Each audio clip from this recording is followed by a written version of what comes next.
ഭഗവാന്റെ ബ്രഹ്മമോഹനം അല്ലെങ്കിൽ വത്സസ്തേയം ആ കഥാഭാഗമാണ് നമ്മളിന്ന് അനുസ്മരിക്കാൻ ശ്രമിക്കുന്നത്. നമ്മളിന്ന് ഇവിടെ ഇരിക്കുന്നത് പഹൽഗാമിലെ ഒരു ദുരന്തം കഴിഞ്ഞ് പിന്നെ ഭാരതത്തിന്റെ ശൈലിയിൽ മറുപടി കൊടുത്തുകൊണ്ടിരിക്കുന്ന സമയത്താണ്. ഏകദേശം 5200 വർഷം മുമ്പ് നടന്ന കൃഷ്ണകഥയാണ് നമ്മളിപ്പോൾ അനുസ്മരിക്കുന്നത്. ഇക്കാലത്ത് ഇത് എങ്ങനെ നമുക്ക് പ്രയോജനപ്പെടും എന്നും കൂടെ നമ്മൾ ചിന്തിക്കണം. ഭഗവത്ഗീതയിൽ ഭഗവാൻ പറയുന്നുണ്ട്, ഏ യഥാമാം പ്രപദ്യന്തേ താം തദൈവ ഭജാമ്യഹം. അർജുന, എന്നെ എങ്ങനെയാണോ നീ ഭജിക്കുന്നത്, ആദരിക്കുന്നത്, കണക്കാക്കുന്നത്, പരിഗണിക്കുന്നത്, സ്വീകരിക്കുന്നത്, ഏത് വേണമെങ്കിൽ ഇടുക, ഞാൻ അതുപോലെ ആയിരിക്കും നിന്നോടും.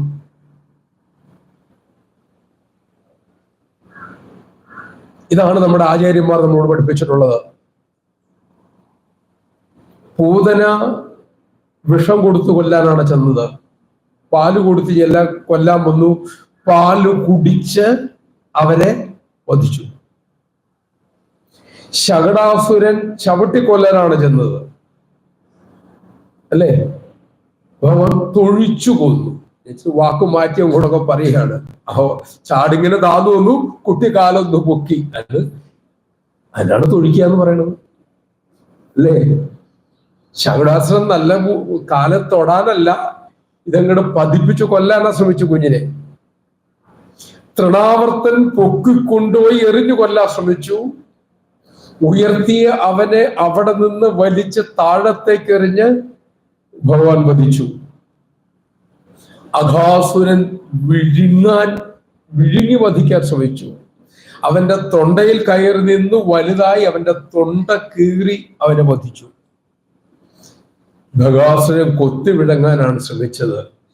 പിന്നെ രണ്ടാമത് കൊത്തി വിഴുങ്ങേണ്ടി വന്നില്ല. അപ്പോൾ എന്നെ എങ്ങനെയാണോ ഇങ്ങോട്ട് ഭജിക്കുന്നത്, ഞാൻ അങ്ങനെയാണ് അങ്ങോട്ട്. ഈ ഘട്ടത്തിൽ നമുക്ക് കാണാം ഭഗവാന്റെ 5 വയസ്സ് കഴിഞ്ഞിട്ടുള്ള ലീലയാണിത്. ഇവിടെ ബ്രഹ്മാവ് ഭഗവാനെ സമീപിച്ചത് വേറെ രീതിയിലാണ്. ആ ബ്രഹ്മാവിനോട് ആ നാണയത്തെ തന്നെയാണ് ഭഗവാൻ പ്രതികരിച്ചത്. ഇപ്പൊ ഇവിടെ വായിച്ചു നിർത്തിയ ഭാഗം, ആ ഒന്നും അറിയാത്ത ഗോപപ്പെൺകുടികള്, ഒന്നും അറിയാത്തത് എന്ന് പറഞ്ഞാൽ മണ്ടികളാണെന്നുള്ളതല്ല, അവർക്കറിയാവുന്ന ഒരൊറ്റ വിഷയമേ ഉള്ളൂ, കൃഷ്ണനെ കുറിച്ച് അറിയാം, കൃഷ്ണനാണ് സർവ്വം എന്ന് അറിയാം, അത് മാത്രമേ അറിയേണ്ടതുള്ളൂ. എല്ലാം അറിഞ്ഞിട്ട് അത് അറിഞ്ഞില്ലെങ്കിൽ അറിഞ്ഞതൊക്കെ വേസ്റ്റുമായി. ആ പെൺകുട്ടികള് കുറച്ചു മുമ്പ് നമ്മുടെ അവിടെ സഹാചാര്യന്മാര് വായിച്ചു, നഖലു ഗോപികാനന്ദനോ ഭവാൻ അഖിലദേഹിന അന്തരാത്മതൃക്.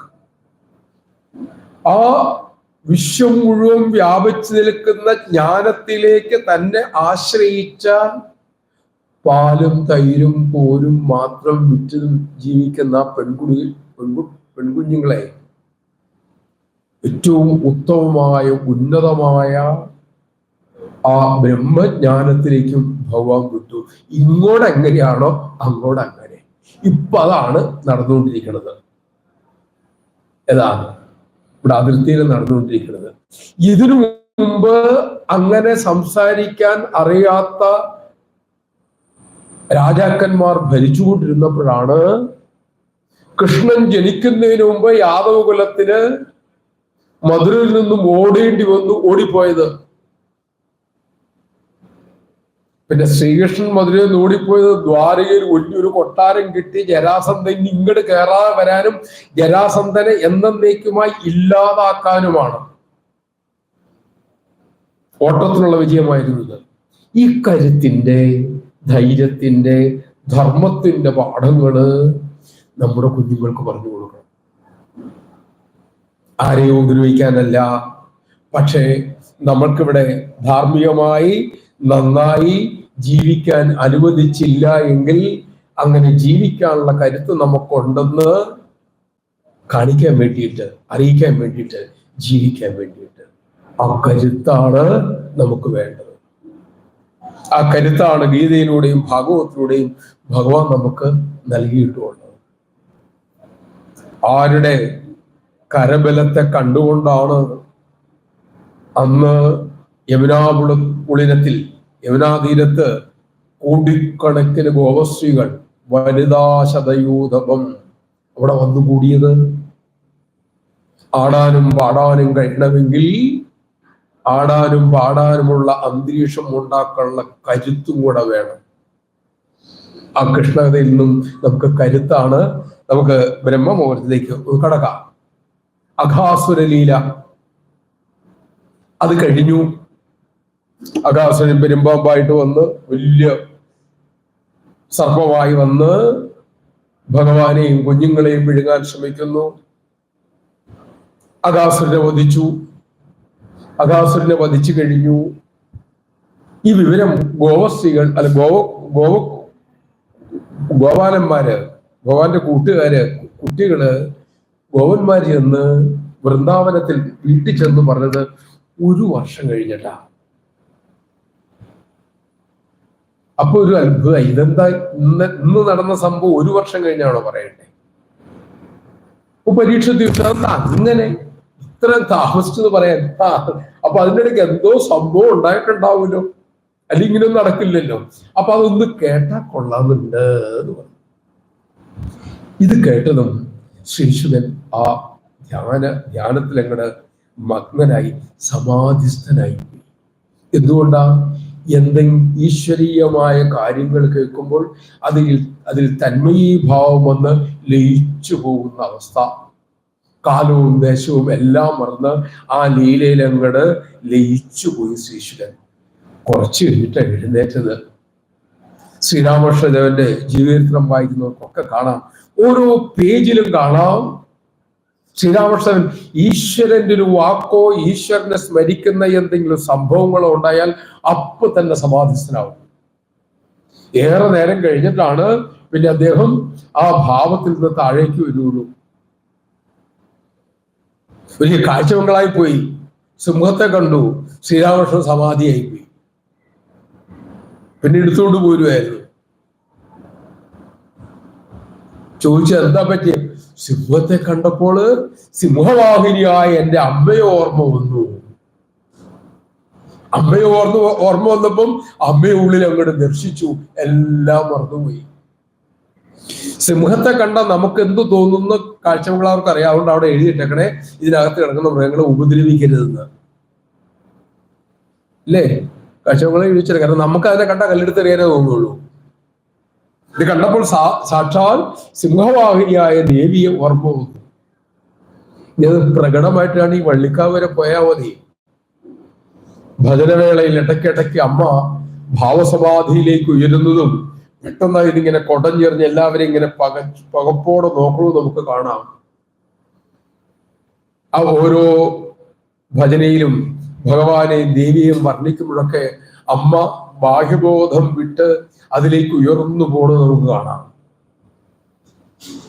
അപ്പൊ അന്ന് ശിശുകൻ മറന്നുപോയി, എല്ലാം വിസ്മരിച്ച് ഭഗവാനെ സ്മരിച്ചിരുന്നു പോയി എന്ന് പറഞ്ഞതിന് അത്ഭുതമൊന്നുമില്ല, നമുക്ക് ഇപ്പോഴും പ്രകടമായിട്ട് കാണാവുന്നതെന്ന് പറയാ. അപ്പൊ ഇവിടെ ഇത് കഴിഞ്ഞപ്പോഴ് അദ്ദേഹം അതിന് ഉണർന്നിട്ട് പറഞ്ഞു, ഞാൻ പറയാം എന്ന് പറഞ്ഞ് ആണ് ഈ സംഭവം, ഈ ബ്രഹ്മമോഹനം വത്സസ്തേയം പറയാൻ ആരംഭിക്കുന്നത്. ശ്രീശുഖൻ പറഞ്ഞു, അഘാസുര വധം കഴിഞ്ഞു. ദേവന്മാരും ഗോപകുമാരന്മാരും എല്ലാവരും ഭഗവാനെ ഗംഭീരമായിട്ട് സ്തുതിച്ചു. ഈ സ്തുതിയുടെ ശബ്ദം അങ്ങ് സത്യലോകത്തിൽ ബ്രഹ്മലോകത്ത് എത്തി. ഇതെന്താ ഈ നടക്കുന്നത് എന്നറിയാൻ അദ്ദേഹം നോക്കി താഴത്തേക്ക്. നമ്മൾ ശബ്ദം കേൾക്കുമ്പോ എത്തി നോക്കൂലോ, എത്തി നോക്കുമ്പോ കാണുന്ന അഘാസുരൻ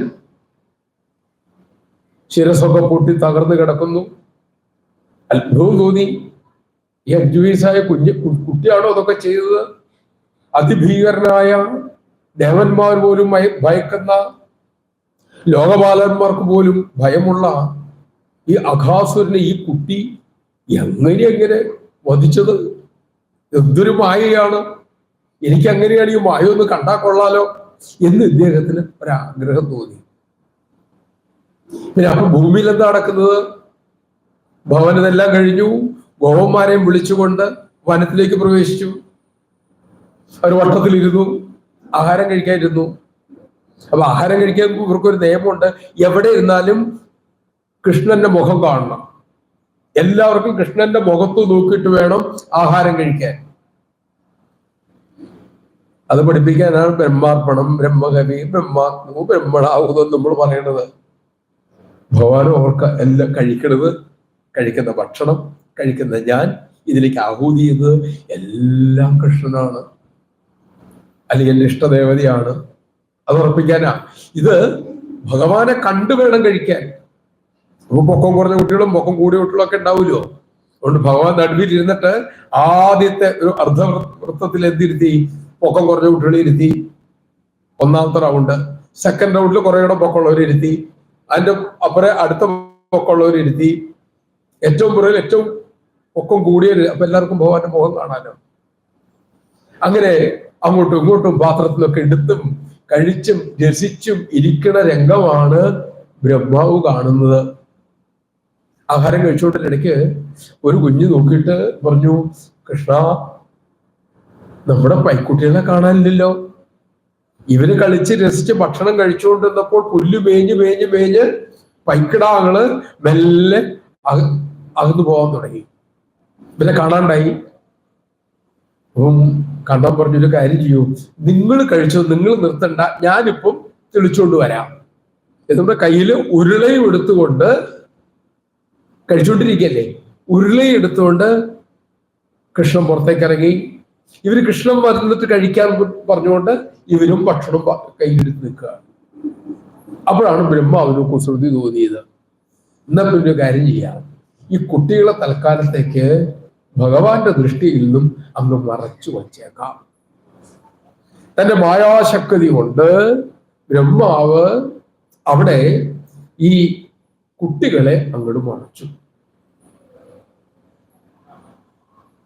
ഭഗവാൻ പൈക്കളെ തപ്പി അല്ല, ആദ്യം കുട്ടികളല്ല, പൈക്കളെ തപ്പി ചെന്നപ്പം ബ്രഹ്മാവിന് തമാശ തോന്നി. എന്നാ പിന്നെ ഈ കുട്ടി എന്താ കാണിക്കണമെന്ന് കാണട്ടെ. ഈ തിന്നാൻ പോയി പുല്ലുമേലി കിടക്കുന്ന പശുക്കുട്ടിയാണെന്ന് മറച്ചു. കുറെ അന്വേഷിച്ചിട്ടും കാണാൻ വന്നപ്പം ഭഗവാന് മനസ്സിലായി, ഇതിലെന്തോ പരിപാടി ഉണ്ടല്ലോ. എന്നാ തിരിച്ചു കൂട്ടുകാരന്മാരുടെ അടുത്തേക്ക് പോയേക്കാം. തിരിച്ചു ബ്രഹ്മാവ് അന്നേരമാണ് ഈ കുട്ടികളെ അങ്ങോട്ട് മറച്ചു.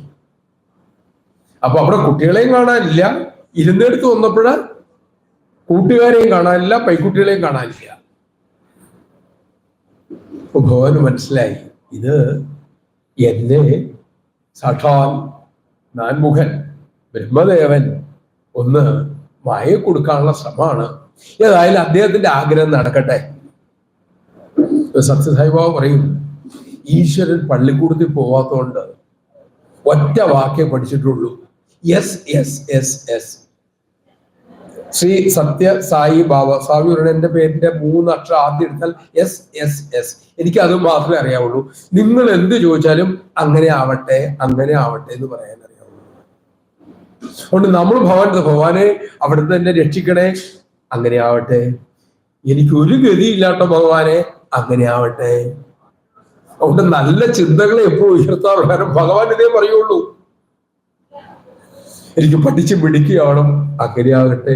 എനിക്ക് പഠിക്കാനുള്ള കരുത്ത് തന്നെ, അങ്ങനെയാവട്ടെ. ഞാൻ രക്ഷപ്പെടണ വട്ട് കാണുന്നില്ല ഭഗവാനെ, അങ്ങനെയാവട്ടെ. ബ്രഹ്മാവ് ആഗ്രഹിച്ചു, അങ്ങയുടെ മായ ഒന്ന് കാണണം, അങ്ങനെയാവട്ടെ. ഇനി ഭഗവാൻ മറ്റൊന്ന് ചിന്തിച്ചു, തിരിച്ച് വീട്ടിലേക്ക് എങ്ങനെയില്ല, കൂട്ടുകാരൊക്കെ ആയിട്ട് പോകുന്നല്ലേ, ഇനി ഒറ്റയ്ക്ക് വീട്ടിലേക്ക് എല്ലാം പറ്റുമോ? പൈക്കടാങ്ങൾ വേണം, കൂട്ടുകാര് വേണം. ഇല്ലെങ്കിൽ എന്താവും? തന്നെ ആശ്രയിച്ച് താൻ മാത്രം ശരണമെന്ന് കരുതുന്ന വ്രജത്തിലെ ഓരോ അമ്മമാർക്കും ആ തള്ളപ്പശുക്കൾക്കും താങ്ങാനാവില്ല. മക്കളെ കാണാണ്ട് പോയാലുള്ള അവസ്ഥ ആലോചിച്ച് നോക്കൂ. അപ്പൊ അവർക്കും ദുഃഖം ഉണ്ടാവരുത്, ആർക്ക് സന്തോഷം ഉണ്ടാവും വേണം, ബ്രഹ്മാവിന്റെ ആഗ്രഹം നടക്കുകയും വേണം.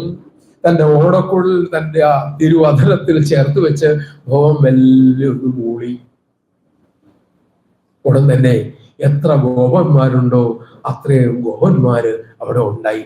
താൻ തന്നെ ഗോപന്മാരായിട്ട് മാറി, താൻ തന്നെ പശുക്കുട്ടികളായിട്ട് മാറി, താൻ തന്നെ അവരുടെ വസ്ത്രമായിട്ട് മാറി, താൻ തന്നെ അവരുടെ ചുറ്റുപാത്രമായി, ഭക്ഷണമായി, അവരുടെ നിറമായി, അവരുടെ സ്വഭാവമായി, സകലതും. ഫോട്ടോസ്റ്റാറ്റ് കോപ്പി അല്ല, ഒറിജിനൽ കോപ്പിയിലുണ്ടാവണം. ഫോട്ടോസ്റ്റാറ്റാണെങ്കിൽ ചെറിയ വ്യത്യാസങ്ങൾ ഉണ്ടാവില്ല, പേപ്പർ ചെരിഞ്ഞിരുന്ന ഫോട്ടോസ്റ്റാറ്റ് കൂടിയിരിക്കും. അതുപോലെ ഒന്നും ഫോട്ടോസ്റ്റാറ്റ് കിട്ടില്ല. ചെറിയ മാറ്റമൊക്കെ ഉണ്ടാവൂലേ. ഇത് ഒറിജിനലാണ്, എല്ലാം ക്ലീൻ ഒറിജിനലാണ്. ഇത് കണ്ട് ബ്രഹ്മാവ് ഇത് കഴിഞ്ഞിട്ട് ഇങ്ങോട്ട് തിരിച്ചിരിക്കുകയാണല്ലോ. ഇവിടെ നമ്മള് ആഴത്തിൽ മനസ്സിലാക്കേണ്ട ഒരു കാര്യമുണ്ട്. ഈ കണ്ടത് സൃഷ്ടിയുടെ രഹസ്യമാണ്. എങ്ങനെയാണ് ഈ ലോകം ഉണ്ടായത്, എങ്ങനെയാണ് ഞാൻ ഉണ്ടായത്, ഞാൻ ഇനി എങ്ങടാണ് പോകുന്നത്. ഇതര മതസമ്പ്രദായങ്ങൾ പറയുന്ന പോലെ ദൈവം ഒരു സ്ഥലത്ത് ഇരുന്നു, എന്നിട്ട് കുറെ മണ്ണൊക്കെ എടുത്തു വെച്ചു, എന്നിട്ട് കുഴച്ചു, എന്നിട്ട് ഊതി. ആ പരിപാടിയല്ല നമ്മളുടെ പരിപാടി. അങ്ങനെ ഒരു പ്രശ്നം വരും. ഈ സൃഷ്ടിക്ക് ഉണ്ടാക്കാനുള്ള മണ്ണ് ഭഗവാന് ശേഷം ഉണ്ടായ ഭഗവാന് മുമ്പാണ് ഉണ്ടായത്. ഇനി വേണ്ട ഈ സൃഷ്ടി അടുത്ത ഒരു സ്ഥലത്ത് ഇരിക്കണ്ടേ? ഇരിക്കാനുള്ള സ്ഥലം ഭഗവാന് മുമ്പാണോ ഉണ്ടായത്, ഭഗവാന് ശേഷമാണോ ഉണ്ടായത്? ഇതിനു മുമ്പാണ് സ്ഥലം ഉണ്ടായെങ്കിൽ ഭഗവാനെക്കാലം മുമ്പുണ്ടായ സ്ഥലമല്ലേ. അപ്പൊ അങ്ങനല്ലേ വലിയത്. മനസ്സിലായോ? അപ്പൊ ആ ചോദ്യങ്ങൾക്ക് ഉത്തരം കൊടുത്തുകൊണ്ടാണ് ഇവിടെ പറയുന്നത്. ഇവിടെ നമ്മൾക്ക് വളരെ ലളിതമായി ഈ സൃഷ്ടിയുടെ രഹസ്യം മനസ്സിലാക്കാം. രാത്രി ഉറങ്ങാറില്ലേ? സ്വപ്നം കാണാറില്ലേ? ഇപ്പൊ തൽക്കാലത്ത് നമുക്ക് ഇടത്തിൽ ഭഗവതിയെ ഇന്നലെ രാത്രി സ്വപ്നം കണ്ടു നമുക്ക് സങ്കല്പിക്കുക. ഇത് മനസ്സിലാക്കാൻ വേണ്ടിയിട്ടാണ്. ഈ സ്വപ്നം കണ്ടത് ഞാൻ എൻ്റെ വീട്ടിൽ കൊച്ചു മുറിയിൽ ഏകദേശം ഒരു 5 അല്ലെങ്കിൽ 6 അടി നീളമുള്ള കട്ടിലില് കിടന്നുകൊണ്ടാ കണ്ടത്, ഉറക്കത്തിലാ കണ്ടത്. ഞാൻ ഇടത്തിൽ ക്ഷേത്രത്തിൽ വരികയല്ലായിരുന്നു, ഇടത്തിൽ ക്ഷേത്രം ഞാൻ എൻ്റെ ഉള്ളിൽ സൃഷ്ടിക്കുകയായിരുന്നു. അല്ലേ? സ്വപ്നത്തിലല്ലേ കിടന്നത്? അല്ലേ? അപ്പൊ ഒരു ഇടത്തിൽ ക്ഷേത്രം വേണമെങ്കിൽ എൻ്റെ ഉള്ളിൽ സൃഷ്ടിക്കത്തക്ക വിധം വലിപ്പം എന്തിനുണ്ട്? എൻ്റെ മനസ്സിലെ ആകാശത്തിലുണ്ട്. സ്പേസ് അവിടെയല്ലേ ഉണ്ടാക്കാൻ പറ്റുള്ളൂ. ഇവിടെ സ്പേസിലുണ്ടല്ലോ ഞാൻ ഇരിക്കുന്നത്, അല്ലേ? അതുകൊണ്ടല്ലേ നിങ്ങളല്ല ഇരിക്കുന്നത്. പക്ഷേ ഈ അമ്പലം ഇരിക്കുന്നത് അവിടെ അത്ര സ്ഥലമുള്ളത് കൊണ്ടാണ്. അപ്പൊ എൻ്റെ ഉള്ളിൽ അത്രയും ഉണ്ടാക്കാൻ ഉള്ള സ്ഥലമുണ്ട് എന്ന് മനസ്സിലായില്ലേ? നമ്മൾ ഓരോരുത്തർ അനുഭവസ്ഥരാണത്. എന്തുകൊണ്ടാണ് ഞാൻ ഈ ക്ഷേത്രവും ദേവിയെയും ഉണ്ടാക്കിയത്? സ്വപ്നത്തില് ഇവിടെ സിമെന്റ് ഇല്ല, മണ്ണില്ല, കമ്പില്ല, കോലില്ല, പണിക്കാരില്ല, മേസ്തിരി ഇല്ല, വാസ്തു നോക്കാനായിട്ട് ആളില്ല. ഉണ്ടോ? ഞാൻ തന്നെയാണ് മുഴുവൻ സൃഷ്ടിച്ചത്. എന്തുകൊണ്ട് ഞാൻ സൃഷ്ടിച്ചു? എന്നെ കൊണ്ട് തന്നെ ഞാൻ സൃഷ്ടിച്ചു. അവിടെ ഞാനല്ലാതെ മറ്റൊരു വസ്തുവും ആ സ്ഥലത്തില്ല. ഉണ്ടോ? ക്ഷേത്രമായി മാറിയത് ഞാനാണ്, ക്ഷേത്രത്തിന്റെ ഓടായി നിന്നത് ഞാനാണ്, ക്ഷേത്രത്തിന്റെ പടിക്കെട്ടായി നിന്നത് ഞാനാണ്, ക്ഷേത്രത്തിൽ മുമ്പിലുള്ള ആ ഭണ്ഡാരം ഞാനായിരുന്നു, അതിൽ ചുറ്റിക്കെട്ടിയിട്ടുള്ള ആ ചുവന്ന പട്ട് ഞാനായിരുന്നു, അതിൻ്റെ അകത്ത് നാണയമുണ്ടെങ്കിൽ ആ നാണയവും സ്വപ്നത്തിലായി മാറിയത് ഞാനാണ്, ശ്രീകോവിലായി നിന്നത് ഞാനാണ്, ശ്രീകോവിൽ ദേവിയായി നിന്നത് ഞാൻ തന്നെയാണ്. ആ ദേവിയെ പൂജിച്ചു കൊണ്ടിരുന്ന പൂജാരിയും ഞാൻ തന്നെ ആയിരുന്നു. പുറത്ത് ആണായും പെണ്ണായും കുഞ്ഞായും വൃദ്ധനായും, ചേതാശ്വരവിഷ്ണു മന്ത്രാണത്, വൃദ്ധനായും കന്യകയായും പുരുഷനായും സ്ത്രീയായും രോഗിയായും ആരോഗ്യമുള്ളവനായും അവിടെ നിന്നത് ഞാൻ തന്നെയായിരുന്നു. ഞാൻ എന്നെ കൊണ്ട് സൃഷ്ടിച്ച്, ഞാൻ തന്നെയാണ് എന്നെയും സൃഷ്ടിച്ച്, ഞാൻ തന്നെ അത് കണ്ടുകൊണ്ടിരുന്നു. അത് ആ സ്വപ്നം ഞാൻ ആസ്വദിച്ചു. അവിടെ ഞാൻ കാലം എന്റെ ഇഷ്ടം പോലെ ഉണ്ടാക്കി. നമ്മുടെ ഇവിടത്തെ ക്ലോക്കയിൽ 10 മിനിറ്റ് ആയിരിക്കും സ്വപ്നം. നമ്മുടെ സ്വപ്നത്തിലെ സമയം ചിലപ്പോ 3-4 വർഷമൊക്കെ ആയിരിക്കും, അല്ലെങ്കിൽ 3-4 മണിക്കൂറായിരിക്കും. അത് കഴിഞ്ഞ് ഞാൻ എഴുന്നേറ്റപ്പോൾ ഞാൻ ഈ സ്വപ്നം കണ്ടതെല്ലാം എന്നിൽ തന്നെ അങ്ങോട്ട് ലയിപ്പിച്ചു കളഞ്ഞു. ഇതല്ലേ ഉണ്ടായത്? ഇതാണ് ഏകോഹം ബഹുസ്യാ, ഒന്നായ ഞാൻ പലതായി മാറട്ടെ എന്ന് ഈശ്വരൻ സങ്കല്പിച്ചു. അതാണ് സത്യസായി ബാബ പറഞ്ഞത്, ഞാൻ ഈശ്വരനാണ്, നീയും ഈശ്വരനാണ്. ഞാൻ ഈശ്വരനാണെന്ന് എനിക്കറിയാം, നീ ഈശ്വരനാണെന്ന് നിനക്കറിയില്ല. നിന്നെ അത് ബോധ്യപ്പെടുത്തി തരാനാണ് ഞാൻ വന്നിട്ടുള്ളത്. ദേവീഭാവത്തില് ഇവിടെ സരിത ഒന്ന് എടുത്തിട്ട് പോയില്ലേ, യാ ദേവി സർവഭൂതേഷു ബുദ്ധിരൂപേണ ശക്തിരൂപേണ പ്രേമരൂപേണ സ്നേഹരൂപേണ മാതൃരൂപേണ എന്ന് വേണ്ടിയിട്ടുള്ളൂ. ആ രൂപത്തിലെല്ലാം എന്റെ ഉള്ളിൽ ആവിർഭവിക്കുന്ന വികാരങ്ങൾ മുഴുവനും അമ്മയുടെയാണ്. എന്റെ ഇഷ്ടദേവനെ ഞാൻ ദേവിയായിട്ടാ കാണുന്നെങ്കിൽ ദേവിയാണെന്നല്ല, അല്ല കൃഷ്ണനായിട്ടാ കാണുന്നെങ്കിൽ ഇതെല്ലാം കൃഷ്ണനാണ്. ഇവിടെ അതുകൊണ്ട് ഈശ്വരനല്ലാതെ മറ്റൊന്നുമില്ല എന്ന അറിവ് എന്റെ ഉള്ളിൽ ബുദ്ധിപരമായിട്ടെങ്കിലും ഞാൻ സ്വീകരിച്ചിട്ടുണ്ട് എങ്കിൽ നമുക്ക് ആരെങ്കിലും വിഷമിപ്പിക്കാൻ പറ്റുമോ? വെറുപ്പ് തോന്നാൻ പറ്റുമോ? അപ്പൊ ചോദിക്കും, അപ്പൊ യുദ്ധം ഉണ്ടാവുമ്പോ എന്താ ചെയ്യണ്ടേ? അത് ഈശ്വരനല്ലേ അവിടെ നിന്നുള്ളത്. അത് ശ്രീരാമകൃഷ്ണൻ ഇങ്ങനെ കുതർക്കം ചോദിക്കും. അത് ശ്രീരാമകൃഷ്ണൻ പറഞ്ഞിട്ടുണ്ട്, ഒരിക്കലും ശ്രീരാമകൃഷ്ണൻ ഒരു കഥ പറഞ്ഞു. എല്ലാം ഈശ്വരനാവുമ്പോ എങ്ങനെ ശരിയാവണേന്ന് ചോദിച്ചു. നരേന്ദ്രനെ ചോദിച്ചു, പിൽക്കാലത്ത് വിവേകാനന്ദ സ്വാമി. അപ്പൊ പറഞ്ഞു, ഒരു ദിവസം ഇങ്ങനെ ബ്രഹ്മത്തിന്റെ പാഠമൊക്കെ പഠിപ്പിച്ചു കഴിഞ്ഞ് ശിഷ്യൻ ഇങ്ങനെ പോവുകയാണ്, എല്ലാം നാരായണനാണ്, അതാ പഠിപ്പിച്ചത്. ഇങ്ങനെ പോകുമ്പോ ഒരു ഇടവഴി പോകുമ്പോ ഒരു ആനയെ കണ്ടു. അപ്പൊ ഇയാൾ എന്ത് വിചാരിച്ചു? ആന നാരായണനല്ലേ, പിന്നെ ഞാനും നാരായണൻ, പിന്നെ എന്തിനാ വഴി മാറുന്നത്? പക്ഷെ ആന പള്ളിക്കൂടത്തിൽ പോയിട്ടില്ല, ഇത് പഠിക്കാൻ പോയില്ലോ. ആന പിന്നെ ഒന്ന് തുമ്പിക്കൊണ്ട് ചുരുട്ടി പിടിച്ച് ഒരൊറ്റ ഏറും കൊടുത്തു. ഇപ്പൊ ഗുരുവിന്റെ അടുത്ത് നല്ല പാടാന്നല്ല പഠിപ്പിച്ചത്. ഞാൻ ആന നാരായണനാണല്ലോ വിചാരിച്ചത്, ഇന്ന് ഞാനും നാരായണനോ, ആന നാരായണൻ എന്റെ അടുത്ത് എറിഞ്ഞു.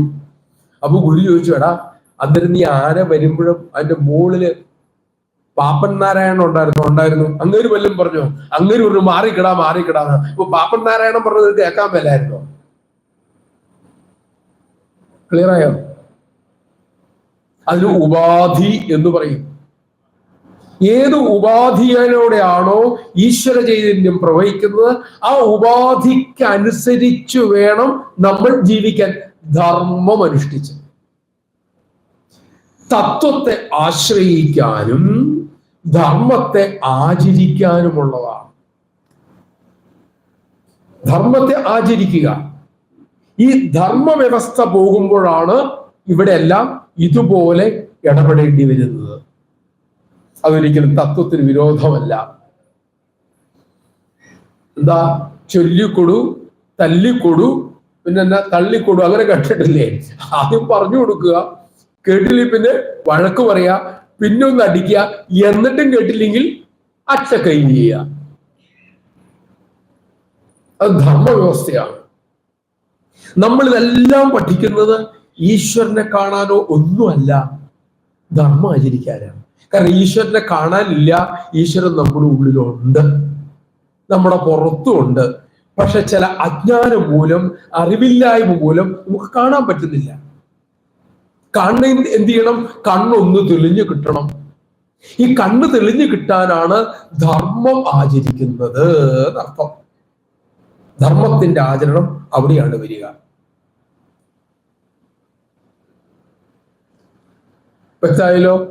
അപ്പം അതുകൊണ്ട് കൺഫ്യൂഷൻ വേണ്ട. എല്ലാം ഈശ്വരനായിട്ട് എങ്ങനെ നമുക്കൂടെ ജീവിക്കാൻ പറ്റും? അവിടെയാണ് ധർമ്മം.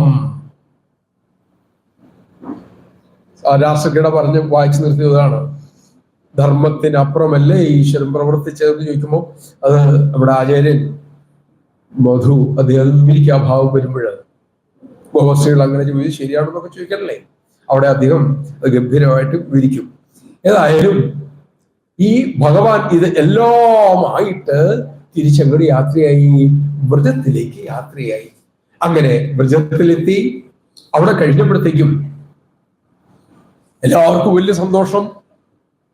ഭഗവാന്റെ എല്ലാ ആഗ്രഹവും നടന്നു. ഒരു കാര്യം മാത്രമേ നടക്കാത്തുള്ളൂ എന്ന് മള്ളൂർ തിരുമനസ് പറയും. എന്താ പറയുക, ഭഗവാൻ വിചാരിച്ചെന്താണ്, ആർക്കും ഒരു വ്യത്യാസവും ഒരു മാറ്റവും തോന്നരുത്. പക്ഷെ വലിയ മാറ്റം ഉണ്ടായി. ഈ ചെല്ലുന്ന കുട്ടികളെ കാണുമ്പോൾ അമ്മമാർക്ക് അങ്ങോട്ട് പോയ കുട്ടികളോടുള്ള സ്നേഹമല്ല, ഇപ്പൊ ഇങ്ങോട്ട് വന്നിട്ടുള്ള കുട്ടിയോടുള്ളത്. കാരണം ഇങ്ങോട്ട് വന്ന കുട്ടികൾ മുഴുവനും അവരുടെ കുട്ടിയുടെ രൂപത്തിലാണ് ഈ ചെന്നതാരാ? സാക്ഷാൽ സച്ചിദാനന്ദ സ്വരൂപം തന്റെ പുത്രന്റെ ഭാവത്തിലും അല്ലേ വന്നത്. തള്ളപ്പശുക്കൾക്ക് ഇരിക്കപ്പുറയില്ലാണ്ടായി. കാരണം കുട്ടികളെ എങ്ങനെ നക്കണം, എങ്ങനെ തുടക്കണം, എങ്ങനെ പാല് കൊടുക്കണം, ഈ കുട്ടികളെ എടുത്തിട്ട് മതിയാവുന്നില്ല, അടിച്ചിട്ട് മതിയാവുന്നില്ല അമ്മമാർക്ക്. ഈ തള്ളപ്പശുക്കൾക്കും അത് തന്നെ. അവിടെ തിരുമേനി പറയും, അത് അപ്പട്ട ഭഗവാൻ തോറ്റുപോയി. എന്താ തോറ്റുപോയത്? ഒരുപോലെ അവർക്ക് അതുപോലെ തോന്നും. പക്ഷെ അതുപോലെ എല്ലാം തോന്നിയത്, അതിനേക്കാൾ കൂടുതലാണ് തോന്നിയത്. കാരണം എന്താണ്? ആത്മസ്വരൂപത്തോട് അടുക്കുന്തോറും നമ്മൾക്ക് നമ്മളെ തന്നെ ഒരു ആത്മസുഖം. എന്തായാലും പറയാം, ബൃഹദാരണ്യ ഉപനിഷത്ത് പറയും, എന്താണ്? നാം ഏറ്റവും കൂടുതൽ സ്നേഹിക്കുന്നത് നമ്മെ തന്നെയാണ്, നമ്മുടെ ഉള്ളിലെ ആത്മസ്വരൂപത്തെയാണ്. ആരെങ്കിലും നമ്മൾ സ്നേഹിക്കുന്നുണ്ടെങ്കിൽ അവരിലുള്ള ആത്മസ്വരൂപത്തിന്റെ ശക്തിയാണ് അതിന്റെ രഹസ്യം എന്ന് ഉപനിഷത്ത് പറയുന്നുണ്ട്. ഏതായാലും ഇങ്ങനെ കാലം കൊണ്ട് പോയി. അങ്ങനെ ഒരു വർഷമാകാനായി. ഒരു വർഷമാകാൻ 5 or 6 ദിവസമുള്ള സമയം. അവിടെ വച്ച് ഭഗവാന്റെ ഈ മായാപ്രകടനത്തിന് ചെറിയൊരു വിള്ളലുണ്ടായി. എന്താ കാരണം? അന്ന് മലയുടെ മുകളിൽ നിന്ന്, ഗോവർദ്ധനഗിരിയുടെ മുകളിൽ നിന്ന് പൈക്കള ഉപയോഗിച്ചു കൊണ്ടിരുന്ന ഗോപന്മാര് ഇങ്ങനെ നടക്കുമ്പം താഴെ കൃഷ്ണനും പശുക്കുട്ടികളും നടക്കുന്നത് ആ തള്ളപ്പശുക്കൾ കണ്ടു. അവരുടെ സകല നിയന്ത്രണവും വിട്ടിട്ട് അവർ ആ മലമുകളിൽ നിന്ന് കുതിച്ചു ചാടി എന്നാ പറയുന്നത്. കാരണം താഴെ നിൽക്കുന്ന ഈ രൂപത്തിലാണ്. തള്ളപ്പശു പൈക്കുട്ടിയെ കാണുമ്പോൾ ഉണ്ടാവുന്ന ഒരു കുതിപ്പില്ലേ, ഇതങ്ങോട്ട് ഗോപന്മാർക്ക് ഇറങ്ങി ഓടി വരേണ്ട ഒന്ന് പശുക്കൾ എടുത്ത് ചാടുമായിരുന്നു. ഇതെന്താ ഇങ്ങനെ ഒരു നിയന്ത്രണം വിട്ട സ്നേഹം, പ്രേമം എന്ന് ബലരാമനൊരു സംശയം. ഭഗവാന്റെ അംശഭൂതനായ ബലരാമന് പോലും ഭഗവാന്റെ ഈ മായ മനസ്സിലായിട്ടില്ല. കഴിഞ്ഞ ഒരു വർഷമായിട്ട്, ഇനി 5-6 ദിവസം കൂടെ ഉള്ളൂ 1 വർഷം തികയാനായിട്ട്. അങ്ങനെ അത്ഭുതത്തോടെ അദ്ദേഹം നോക്കുമ്പോൾ കാണുന്നത്, കാരണം ഋഷീശ്വരന്മാരൊക്കെയാണ് ഈ ഗോവന്മാരായിട്ടും പശുക്കുട്ടികളൊക്കെ ആയിട്ട് വന്നേന്നാണ് ശ്രീശുഖം പറയണത്. പക്ഷെ അവിടെ നോക്കുമ്പോൾ ഋഷീശ്വരന്മാരൊന്നും അല്ല കാണുന്നത്. അദ്ദേഹം ധ്യാനിച്ചു നോക്കുമ്പോൾ കാണുന്നത് മുഴുവനും വിഷ്ണു സ്വരൂപികളെയാണ് കാണുന്നത്. എന്താ കൃഷ്ണ ഈ കാണുന്നത്, എന്താ പറ്റി? അനിയനോട് ചോദിച്ചു. അവരുടെ ഏട്ടാ, അതെ ഇതാ സംഭവം. ബ്രഹ്മാവ് ഇങ്ങനെയൊന്ന് എന്റെ മായ കാണുന്ന ഒരു ആഗ്രഹമുണ്ട്. അങ്ങനെ ആയിക്കോട്ടെ എന്ന് ഞാനും വിചാരിച്ചു. അങ്ങനെയാണ് ഈ ലീല ആദ്യമായിട്ട് ബലരാമൻ അറിയുന്നത്. ഇത് കഴിഞ്ഞപ്പോഴത്തേക്കും ബ്രഹ്മാവിന്റെ കണക്കും പ്രകാരം 1 മിനിറ്റ് കഴിഞ്ഞു. അപ്പൊ അദ്ദേഹം ഇങ്ങോട്ടും തിരിഞ്ഞു നോക്കി. എങ്ങനെയുണ്ട്? മറച്ച ആളുകളൊക്കെ നോക്കുമ്പോൾ പശുക്കുട്ടികളൊക്കെ അങ്ങനെയൊക്കെ തന്നെ ഇരിപ്പുണ്ട്. ഇങ്ങോട്ട് നോക്കുമ്പോൾ അവിടെ മറച്ചു വെച്ച ആൾക്കാരും ഗോവന്മാരും ഇരിപ്പുണ്ട്, ചോറുകളെയും പിടിച്ചുകൊണ്ടിരിപ്പുണ്ട്. പിന്നെ ഈ ശബ്ദമൊക്കെ കേട്ട് നോക്കുമ്പം അവിടെ എന്തുണ്ട്? ഈ മറച്ചു വച്ചവരെല്ലാവരും ഒരുമിച്ച് നിൽപ്പുണ്ട്, കൃഷ്ണനും നിൽപ്പുണ്ട്. അപ്പൊ ഇദ്ദേഹത്തിനാകെ പരിഭ്രമമായി. ബ്രഹ്മാവിന് എന്ത് പരിഭ്രമമായി? ഇതിലേതാണ് ഞാൻ മറച്ചു വച്ചത്, ഏതാണ് യഥാർത്ഥത്തിലുള്ളത്? ബ്രഹ്മാവ് ഒന്ന് കുഴങ്ങിപ്പോയി, ആശയക്കുഴപ്പത്തിലായി. പിന്നെ അറിവുള്ള ആളായതുകൊണ്ട് പെട്ടെന്ന് തന്നെ അദ്ദേഹം അവിടെ നിന്ന് ചാടി ഇറങ്ങി ഓടി ഭഗവാന്റെ തിരുസന്നിധിയിൽ വന്ന് കനകദണ്ഡം വീഴുന്നത് പോലെ, സ്വർണവടി വീഴുന്ന പോലെ എന്ന് പറഞ്ഞേ, സ്വർണത്തിന്റെ അറാണേ, കിരീടത്തോടി 4 കിരീടത്തോടു കൂടി വീണ് നമസ്കരിച്ചു. അവിടെ മുതലാണ് ബ്രഹ്മസ്തുതി നമ്മൾ ആരംഭിക്കുന്നത്. 14-ാമത്തെ അധ്യായം. ആനന്ദ കണ്ണീർ ഒഴുക്കിക്കൊണ്ട് അദ്ദേഹം ഭഗവാനെ സ്തുതിക്കാൻ ആരംഭിച്ചു.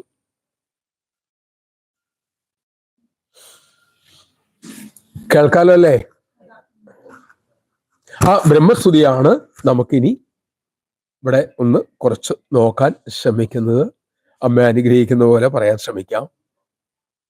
ഇവിടെ ഒരു സംശയം തോന്നാം. ഈ സമയം ബ്രഹ്മാവിന്റെ 1 മിനിറ്റ് എന്ന് പറയണത് എങ്ങനെയാണ് നമ്മുടെ 1 വർഷമായത്?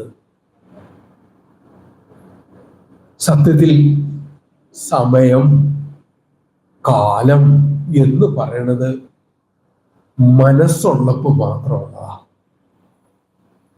മനസ്സില്ല എങ്കിൽ എന്തില്ല? സമയവും ഇല്ല, കാലവും ഇല്ല. അപ്പോൾ നമുക്ക് ദൈനംദിന ജീവിതത്തിൽ ഒന്ന് വിശകലനം ചെയ്താൽ നമുക്ക് മനസ്സിലാവും.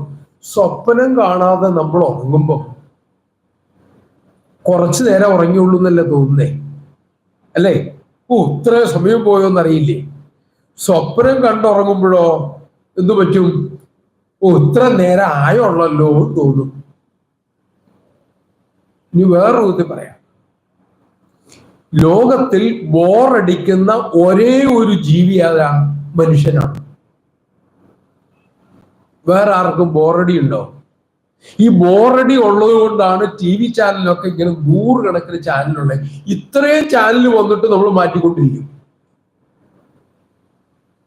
ആദ്യം ദൂരദർശൻ എന്ന് പറഞ്ഞ സാധനം ഉണ്ടായിരുന്നുള്ളൂ, അത് കണ്ട സന്തോഷിച്ചിരുന്നു. പിന്നെ ഏഷ്യാനെറ്റ് വന്നു, പിന്നെ ഏഷ്യാനെറ്റിന്റെ കേബിളിൽ കൂടെ 10,000 ചാനൽ വന്നു. ഇപ്പൊ ഏത് കണ്ടാലും നമുക്ക് ബോറടിക്കും. കാരണം ഇങ്ങനെ നടന്ന എല്ലാ സമയവും അവരുടെ ഞെക്കി മാറ്റിക്കൊണ്ടിരിക്കും. കുറച്ച് കഴിയുമ്പോൾ അത് മാറ്റും. ശരിയല്ലേ? എന്തിനാ മാറ്റി?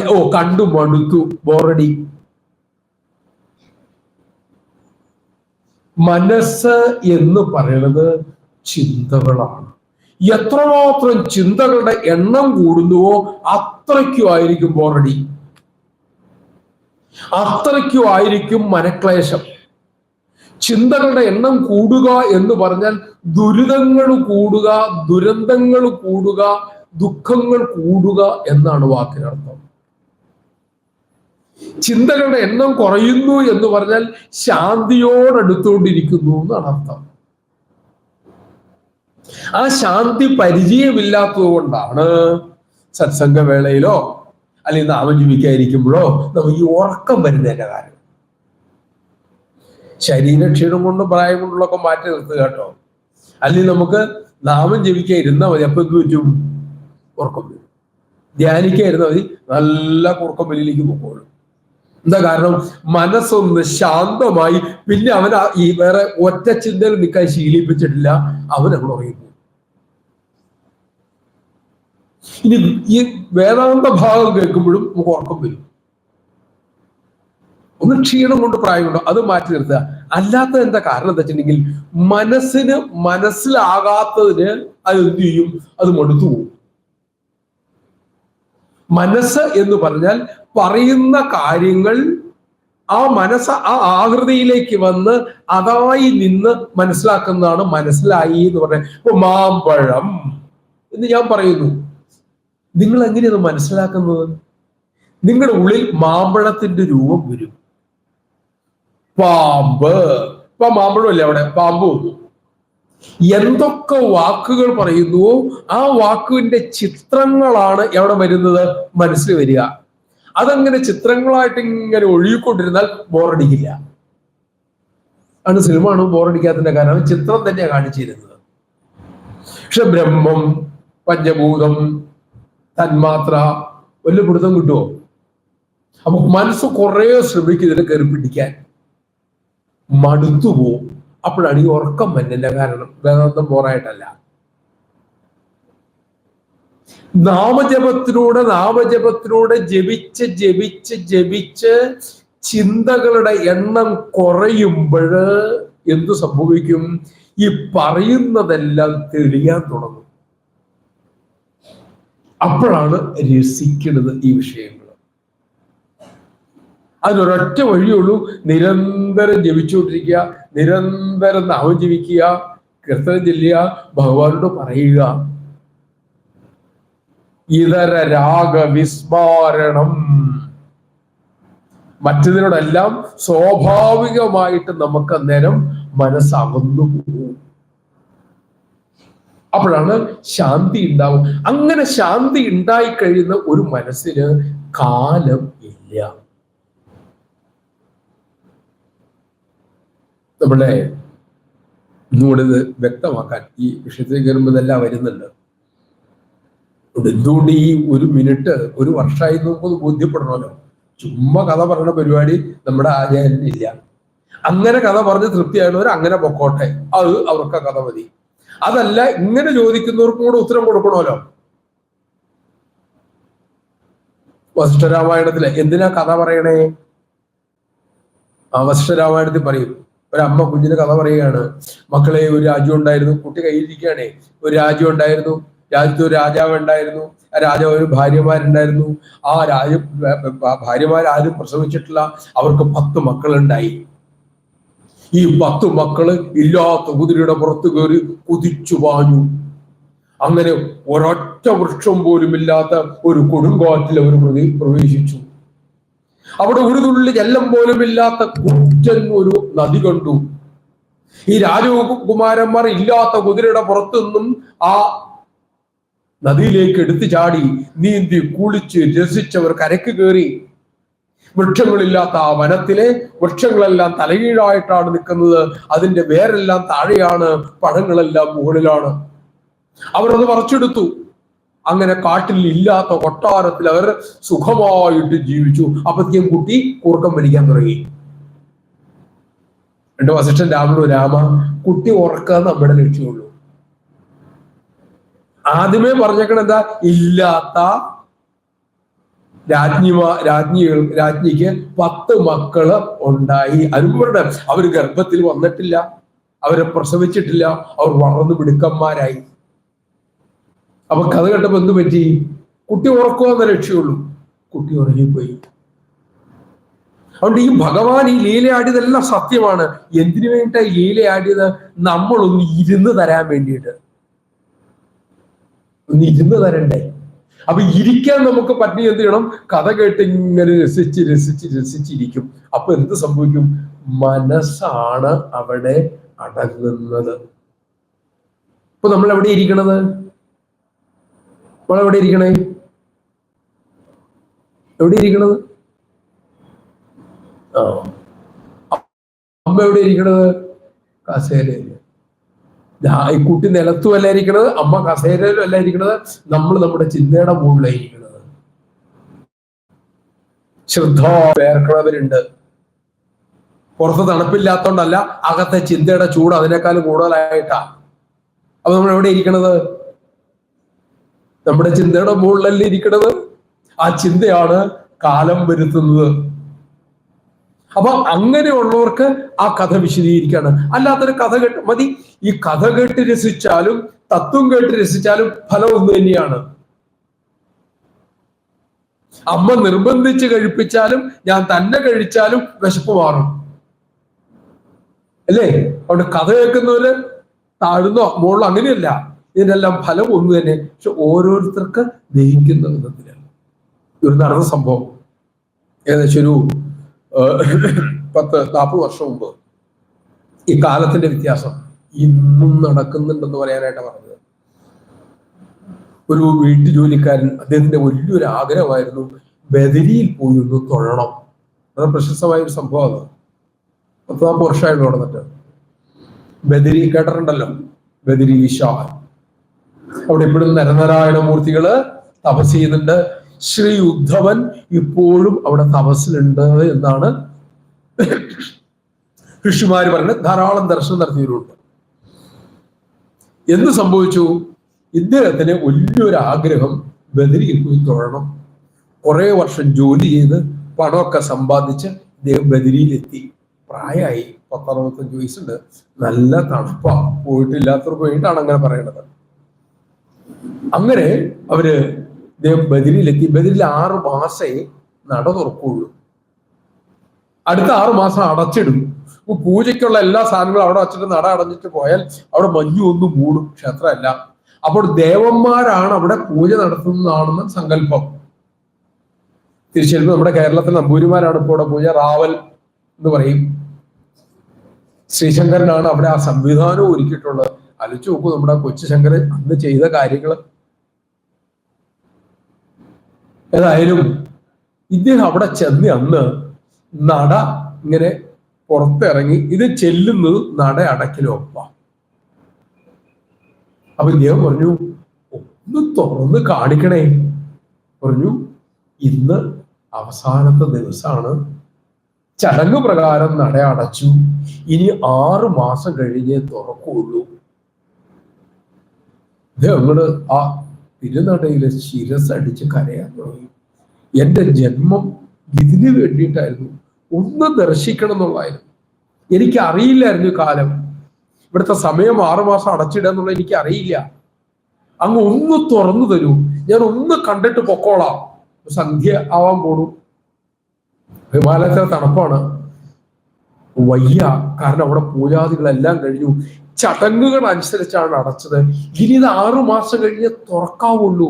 രാജാവിന്റെ കൽപ്പനയും സമ്പ്രദായം ഉണ്ട് അവിടെ, അല്ലാതെ എനിക്ക് ആവില്ല, എന്നോട് പൊറുക്കണേ എന്ന് ആ റാവൽജി പറഞ്ഞു. ഊട്ടി വലിയ സങ്കടമായി. ഈ റാവൽജിക്ക് അതിനേക്കാളും വലിയ ദുഃഖമായി. ഒരു മഹാഭക്തൻ ഇതിനു വേണ്ടി മാത്രം. അദ്ദേഹം പറഞ്ഞു, ഇനിയൊരു 6 മാസം കഴിയുമ്പോൾ ഞാൻ ജീവിച്ചിരിക്കുമോ എന്നറിയില്ല, ജീവിച്ചിരുന്നാൽ ഇതേ ആരോഗ്യത്തോടെ ഞാൻ തിരിച്ചെത്തുമോ എന്നറിയില്ല, എൻ്റെ കയ്യിൽ ധനവുമില്ല. അപ്പൊ ഇദ്ദേഹം വിഷമമായിട്ട് ക്ഷത്രന്റെ പുറകിലേക്ക് പോയി. സന്ധ്യാറായി. ഒരു പയ്യൻ അവിടെ വന്നിട്ടു, എന്താ അപ്പൂപ്പ ഇങ്ങനെ ഇരിക്കണേന്ന് ചോദിച്ചു. എന്ത് ചെയ്യാൻ, ഏതായാലും ഇവിടെ ഇരുന്നിട്ട് കാര്യമില്ല, റാവൽജി അല്ല അങ്ങനെയല്ലേ പറഞ്ഞത്, വരൂ, ഞാൻ താമസിക്കുന്ന ഒരു ഗുഹയുണ്ട്, നമുക്ക് അങ്ങോട്ട് പോവാന്ന് പറഞ്ഞു. കാര്യം വെച്ചിട്ടുള്ള ഒരു പയ്യനെ കണ്ടറിയാം, ഒരു വടിയൊക്കെ ഉണ്ട് കയ്യില്. ഇദ്ദേഹത്തെ വിളിച്ചുകൊണ്ട് ഇദ്ദേഹത്തിന്റെ ഗുഹയിലേക്ക് എത്തി. അവിടെ തീയൊക്കെ കൂട്ടി ഇദ്ദേഹത്തിന് ഭക്ഷണം എന്തോ കഞ്ഞി പോലെ എന്തൊക്കെ ഗോതമ്പ് കൊണ്ടൊക്കെ ഉണ്ടാക്കി കൊടുത്ത് കഴിച്ചോളൂ എന്ന് പറഞ്ഞു. എല്ലാം ഇരുട്ടായി, ഗുഹാദ്വാരം അടച്ചു, തണുപ്പല്ലേ, പുതയ്ക്കാൻ എന്തൊക്കെയോ ഈ കമ്പിളിയൊക്കെ കൊടുത്തു. ചോദിച്ചു, അബൂബ ഇന്നത്തെ രാത്രി ഇച്ചിരി നീണ്ട രാത്രിയാണ്, പകിട കളിക്കാൻ അറിയോ എന്ന് ചോദിച്ചു. ഇങ്ങനെ കളിക്കണതില്ല, എന്തോ കളി ഇല്ല, ഞാൻ പഠിപ്പിക്കാം, നമുക്ക് സമയം കളയണ്ടേ, കളിക്കാന്ന് പറഞ്ഞു. ഇതൊരു നീണ്ട രാത്രിയാണേ, തണുപ്പല്ലേ, ഉറക്കമൊന്നും പെട്ടെന്ന് വരില്ല. അങ്ങനെ ഇവര് കളിക്കാൻ ആരംഭിച്ചു. അങ്ങനെ കളി കഴിഞ്ഞു, സമയം പോയത് അറിഞ്ഞില്ല, കളിയിൽ വൃദ്ധൻ രസിച്ചു. കുറെ കഴിഞ്ഞു പറഞ്ഞു, അതേ നേരം വെളുത്തു, ഞാൻ ഇനി പോവുക, എനിക്ക് കുറച്ച് ജോലിയുണ്ട്. അങ്ങനെ ഏതായാലും പോകുന്നതിന് മുമ്പ് അമ്പലത്തിൽ ഒന്ന് ചെന്ന് നോക്കിയേരെ, എങ്ങാനും നട തുറന്നിട്ടുണ്ടെങ്കിൽ തൊഴുതിട്ട് പോകാലോ. കേക്കാലോ അല്ലേ? ആ, തൊഴുതിട്ട് പോകാലോ എന്ന് പറഞ്ഞു. അങ്ങനെ ഇദ്ദേഹം നട ചെല്ലുമ്പോ കാണുന്നത് തിരുനട തുറക്കുന്നതാണ്. റാവൽജിക്ക് വലിയ സന്തോഷായി. സംസാരിക്കാൻ സമയമില്ല. കാരണം എന്താണ്? ഓ, ഈ വൃദ്ധനെ ഇനി കാണാൻ പറ്റില്ല, ആ ദുഃഖം അദ്ദേഹത്തിന്റെ ഉള്ളിലുണ്ടേ. നട തുറന്നു വന്ന് ഇദ്ദേഹം പ്രസാദം കൊണ്ട് വരുമ്പം ഈ വൃദ്ധം പറഞ്ഞു, അങ്ങേക്ക് നമസ്കാരം, ആ എല്ലാം നിയമമെല്ലാം മാറ്റി വെച്ച് അങ്ങ് എനിക്ക് വേണ്ടി ഇന്ന് ഭഗവാന് നട തുറന്നല്ലോ. റാവൽജി പറഞ്ഞു, അല്ല, ഞാൻ 6 മാസം കഴിഞ്ഞിട്ടാ വരുന്നത്, 6 മാസം കഴിഞ്ഞ് ഞാൻ നട തുറക്കാൻ വരിക. അങ്ങ് എത്ര കാലം എവിടെയായിരുന്നു, എങ്ങനെ ഇന്ന് ഇവിടെ വരാൻ പറ്റി? അദ്ദേഹം ആ വൃദ്ധന്റെ കാര്യം നിങ്ങൾ ആലോചിച്ചാൽ മതി. തലേ ദിവസം ഗുഹയിലെ സമയം എത്ര കടന്നുപോയി? 6 മാസം കടന്നുപോയി. കാലവും കാലസ്വരൂപനും ദേശവും ദേശാധിപനും ഞാനാണ്. കാലായ നമ, കാലകാലായ നമ, കാലഹന്തായ നമ. അല്ലേ? ആ കാലസ്വരൂപൻ കാലത്തെ നീട്ടുകയും കുറയ്ക്കുകയും നിശ്ചലമാക്കുകയും ചെയ്യാൻ അവിടത്തേക്ക് സാധിക്കും. ബദരി അതുകൊണ്ട് മായാനഗരം എന്നാണ്. ഉദ്ധവരെ കണ്ടവരുണ്ട്. അവിടെയൊക്കെ പോകുമ്പോൾ നമ്മുടെ വിഷയത്തിലേക്ക് പ്രവേശിച്ചില്ല, കുറച്ച് സമയമുള്ളൂ. 7 രൂപത്തിലും അതാക്കാൻ സാധിക്കും. ബ്രഹ്മാവ് പറഞ്ഞു, നൗമീഡ്യതേ ഗുഞ്ചാവതം സപരിവിഞ്ചലസന്മുഖായ വന്യശ്രേ പശുപങ്കജായ. ഭഗവാനെ, കീർത്തനീയനാണ് ഭഗവാൻ.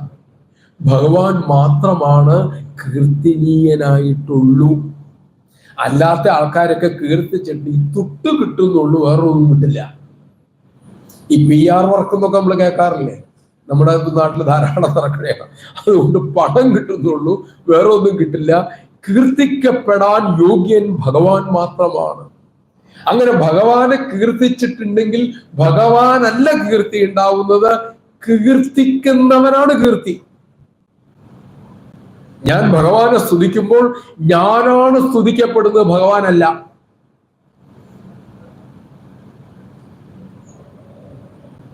ത്യാഗരാജസ്വാമികൾ രാമനെ കീർത്തിച്ചു, പേരും പ്രശസ്തിയും കിട്ടുന്നത് ത്യാഗരാജന, രാമനല്ലാണോ?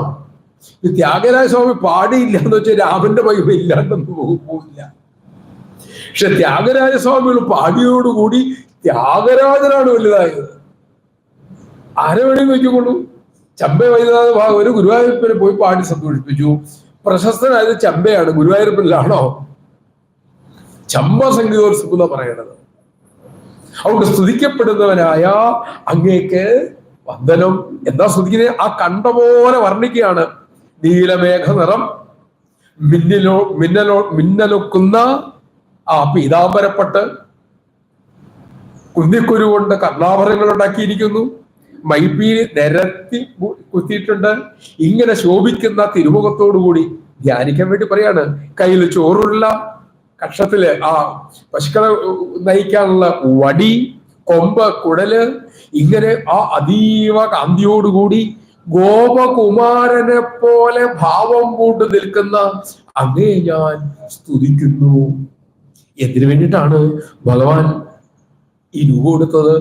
അസ്യാഭിദേവ വപുഷോ മധുരുഗ്രഹസ്യ സ്വേച്ഛാമയസ്യ നദുഭൂതമയസ്യ ഗോപി ദേശേ മഹിത്വവസിതം മനസാന്തരേണ സാക്ഷാത്തവൈവ കിമുദാത്മസുഖാനുഭൂതേ. ഭഗവാൻ രണ്ട് രൂപമാണുള്ളത്, ഒന്ന് സഗുണ രൂപവും ഒന്ന് നിർഗുണ രൂപവും. സഗുണ രൂപം എന്ന് പറഞ്ഞാൽ ഗുണത്തോടു കൂടിയ, ആകൃതിയോട് കൂടിയ, പേരോട് കൂടിയ മൂർത്തമായ രൂപം. നമ്മളിപ്പോ കാണുന്ന അലങ്കരിക്കണതല്ല. മറ്റതെല്ലാം അതിൻ്റെ അകത്ത് ചൈതന്യമായി വർത്തിക്കുന്ന, ദേശകാലങ്ങളെ അതിക്രമിക്കുന്ന ചൈതന്യ സ്വരൂപം. ഈ രൂപം ഭഗവാൻ എടുത്ത് എന്തിനാണ്? അത് നമ്മൾ ജനിച്ചതുപോലെ പാഞ്ചഭൗതിക ശരീരം കൊണ്ട് ജനിച്ചതല്ല. സ്വേച്ഛാമയസ്യ, താൻ തന്നെ അങ്ങോട്ട് സങ്കല്പിച്ചു. എന്തിനു വേണ്ടിയിട്ട്? ഞാൻ ഇതാകട്ടെ എന്ന്. അല്ലാതെ സാധാരണ ജീവജാലങ്ങൾക്കുണ്ടാകുന്ന ഒരു ശരീരമല്ല മനുഷ്യൻ്റെത്. എല്ലാ മഹാത്മാക്കളുടെ ശരീരം അങ്ങനെയാണ്. അത് ചിന്മയമാണ്, മൃണ്മയമല്ല എന്നർത്ഥം. വള്ളികാവിലോട് സംഭവം നടന്നിട്ടുണ്ട്. ഒരിക്കലൂടെ അമ്മ അന്ന് കുടിലൊക്കെ ഉള്ള കാലഘട്ടത്തിൽ പോയിട്ടുള്ളവർക്ക് അറിയാം. കാലത്ത് അമ്മ അന്ന് ഈ ഭക്ഷണമൊക്കെ ഉണ്ടാക്കിയിട്ട് ഈ ബ്രഹ്മചാരി കുട്ടിയുള്ളൂ, അതിന് സന്യാസിമാരായിട്ടൊന്നുമില്ല. 84 കാര്യങ്ങളാണ് ഞാൻ പറയുന്നത്. അതിങ്ങനെ ചോറിങ്ങനെ ഒന്ന് ഉരുട്ടിയ ഓരോരുത്തരെ വായന വെച്ചു കൊടുക്കും ആ കരം കൊണ്ട്. ഇതിങ്ങനെ ചോറിങ്ങനെ നീട്ടി തരുന്നേ ഉള്ളൂ. അങ്ങനെ ഉരുട്ടി കൊടുത്തുമ്പം ആ പുറത്തൊരു ബഹളം കിട്ടും. കുടിലാണ് താമസം. ഇതൊരു പേപ്പട്ടിയാ. ആൾക്കാർ എറിഞ്ഞ് ഓടിച്ചു വിട്ടുക. ഇത് രക്ഷപ്പെടാനായിട്ട് ഓടിക്കയറുത് എങ്ങടാ? ആശ്രമത്തിലേക്കാണ്. ആശ്രമത്തിൽ അത് കയറിയപ്പോ അമ്മ അവരുടെ മക്കളെ കൊല്ലല്ലേ അമ്മ നോക്കിക്കോളാം എന്ന് പറഞ്ഞു. എടാ അവിടെ നിക്കട മോനെ എന്ന് അമ്മ ഈ നായോട് പറഞ്ഞു. ആ നായയുടെ ഉള്ളിലുള്ള ആൾക്ക് കേൾക്കാൻ അറിയാവുന്നതുകൊണ്ട് അതവിടെ നിന്നു. അമ്മ നേരെ കെട്ടിയിട്ട് അമ്മ ഈ ചോറ് ഇങ്ങനെ ഉരുട്ടി ഓരോരുത്തരുടെ വായിൽ വെച്ചിട്ട് ഈ നായയുടെ അടുത്ത് എന്ത് ചെയ്തു? ഇതിങ്ങനെ വാരി അതിന്റെ വായനും കൊടുത്തു.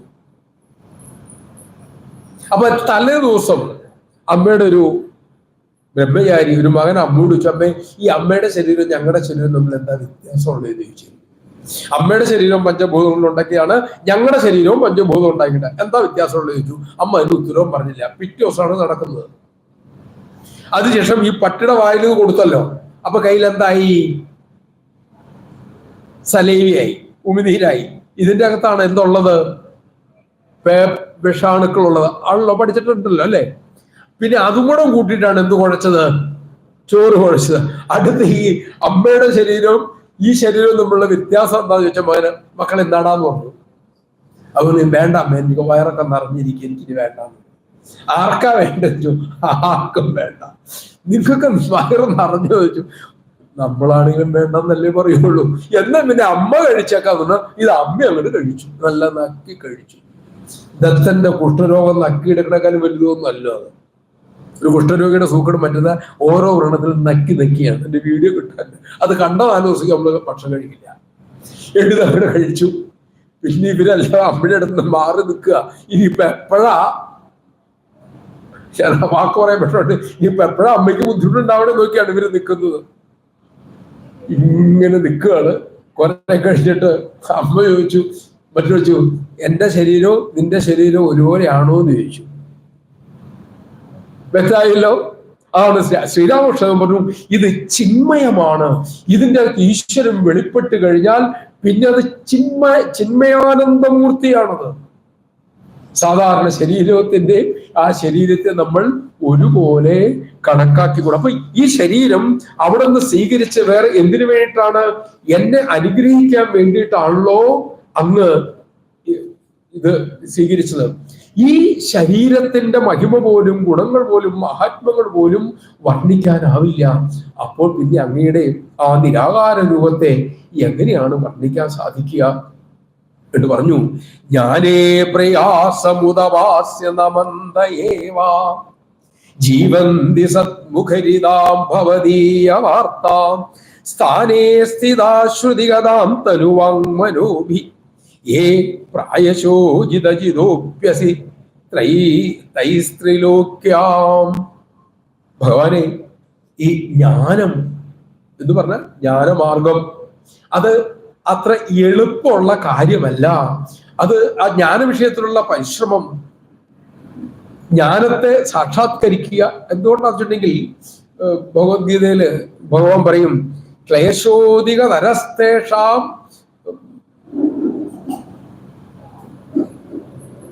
അവ്യക്ത ആസക്തചേതസാം. അതായത് ഈ ശരീരത്തിൽ ഞാൻ ഇരിക്കുന്നിടത്തോളം കാലം, ശരീരത്തോട് എനിക്ക് മമത ഉള്ളിടത്തോളം കാലം ഭഗവാന്റെ ജ്ഞാനസ്വരൂപത്തെ മനസ്സിലാക്കുക എളുപ്പമല്ല, ബുദ്ധിമുട്ടാണ്. അധികതരമാണ് ക്ലേശം. അതുകൊണ്ട് ചിലർ എന്ത് ചെയ്യും, ചില ഭക്തന്മാർ അറിവുള്ളവർ ഈ ഭാവത്തെ അങ്ങോട്ട് തള്ളിക്കളഞ്ഞിട്ട് എന്ത് ചെയ്യുന്നു, ആ സത്തുക്കളുടെ നാവിൽ നിന്നും ഒഴുകുന്ന ഭഗവാന്റെ മഹിമകൾ കേട്ടോണ്ട് സ്ഥാനേ സ്ഥിതി, എവിടെയാണോ ഇരിക്കുന്നത് അവിടെ ഇരിക്കും എന്ന് പറഞ്ഞാൽ കസേര തന്നെ ഇരിക്കുന്നതല്ല അർത്ഥം. ജീവിതത്തിൽ ഈശ്വരൻ എന്നെ എന്താണോ നിയോഗിച്ചിരിക്കുന്നത് ഞാൻ അവിടെ ഇരുന്ന് എനിക്ക് ചെയ്യാനുള്ളത് ചെയ്യും. ഇത് രമണ ഭഗവാനോട് ചോദിക്കുന്നുണ്ട്, അങ്ങനെ ഇരുന്ന കാര്യം നടത്തുമോ, ഞാൻ എന്താ ചെയ്യണ്ടേ? ഭഗവാൻ പറഞ്ഞു, രമണ ഭഗവാൻ പറയാം, നീ ഇരിക്കുന്നിടത്ത് ഇരുത്തുക, നിന്നെ കൊണ്ട് ചെയ്യിക്കുന്നത് നീ ചെയ്യുക.